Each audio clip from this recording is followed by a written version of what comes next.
बर्तमान से 14 दफा दाबी नहीं कि एठाको आसिछंती एवं जो दाबी गुड़िक प्रमुख दाबी गुड़िक रही जेहेतु से कम्युनिटी सपोर्ट स्टाफ रही तेणु प्रथम कथाटी हूँ बिना दरमारे से चलिबे केमिति एई भली किछि कथा को नहीं से सामना को आसिछंती। मैडम आज आपनकर दाबी सब कौन कौन रहू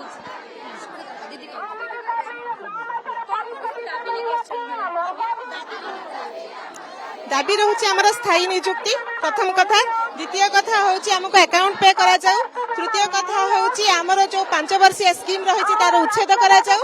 आउ चतुर्थ दाबी होची हमको आमर ईएसआई हमको आमर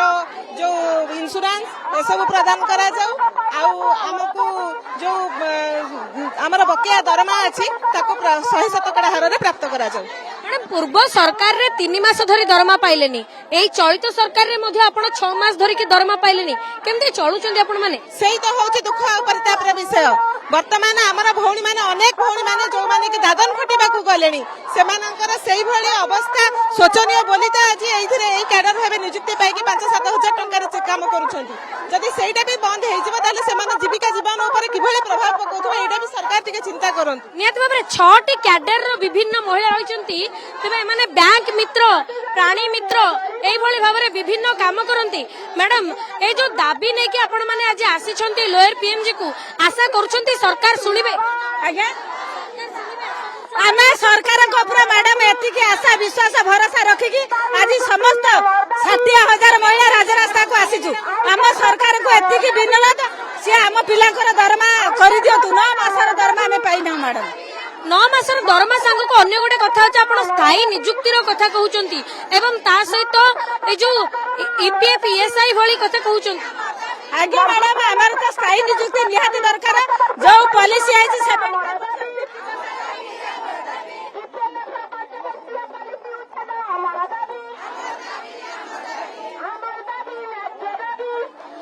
पूर्वर जदि कहबा तबे लिपि देखंतु पूर्व सरकार रु ही समाने एई दरमा पाइबा बंद हे जाइछि जो 3 मास धरि की दरमा पाइ नथिले एवं वर्तमान सरकार रे मध्ये 6 मास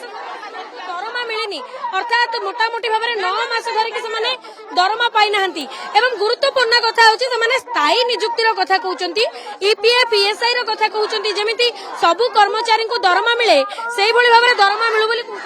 आमर 9 मास मैडम दरमा पाई ना जीपीएल संघ तरफ आम बारंबार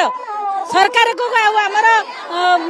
डिपार्टमेंट को जनइला पर भी 9 मास दरमा न पाइबारु आज 70,000 माँ 314 ब्लॉक कम्युनिटी सपोर्ट स्टाफ आज राजरास्ता को आसछंती। मैडम आज जदि सरकार एई बाबद रे कोनोसी आलोचना न करंती किंबा सेमिति जदि परिस्थिति आसे ताहाले कोन करियो बोली भाबिछन किछि परिस्थिति न आसला हमको सरकार हम कथा न बुझिला पर्यंत आमे एठी गण धारणा रे बसिबु केबे भी उठिबु नाही।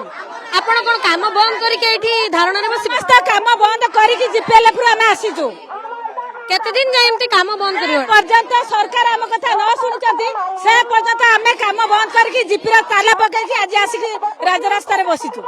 जेमते आमे सुनुथिले मध्ये जे जे महिला कर्मचारी माने रहिचंती से माने बारंबार एक कथा कहउचंती जे ए आंदोलन जारी रहिबो ए गण धारणा जारी रहिबो जे पर्यंत सरकार हम कथा सुनि नाहंती से पर्यंत आमे धारणा को जारी रखिबो एवं काम बंद करिबो बोली मध्ये कहिचंती। तबे निहाती भाबरे जदि आज आलोचना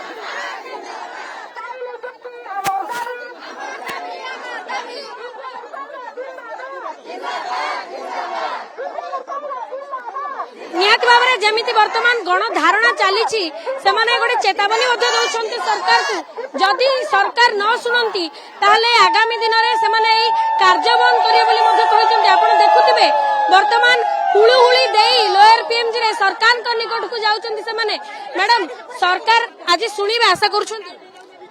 आमे तो कर्तव्य करछु आशा तो निश्चय रखिबु एथेरा दिमत नाही। आपण केते वर्ष होला काम करू 12 वर्ष रु 13 वर्ष होय गलाडी 12 वर्ष भितर एभली समस्या उपजी थिला ना वर्तमान उपजी आमे केबे जानि नथलु जहा जते कि सरकार दउथिले आमे पाउथलु डिपार्टमेंट दउथिले पाइथलु ऑटोमेटिक काहे के बंद होला आमे भी ता कहि परिबोनी।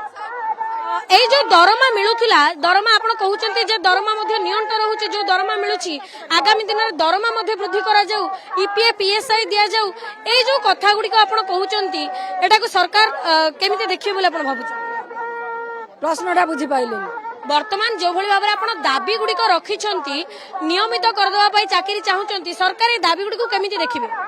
12 ବର୍ଷ ହେଲା ଯେତେବେଳେ ଖଟିଲୁଣୁ ଆଶା କରିବା ତ ସ୍ଥାୟୀ ନିଯୁକ୍ତି ଆମର କର୍ତ୍ତବ୍ୟ ଆମେ ସ୍ଥାୟୀ ନିଯୁକ୍ତି ନେବୁ କାରଣ ସରକାର ଆମକୁ 12 ବର୍ଷ ଖଟେଇ ସାରିଲେଣି 5 ବର୍ଷ ଖଟିଲେ ବି ସ୍ଥାୟୀ ନିଯୁକ୍ତି ହଉଛି ଆମେ ଆଶା କରିବୁନୁ ଆମେ ଏ ବୟସରେ କୁଆଡେ ଯିବୁ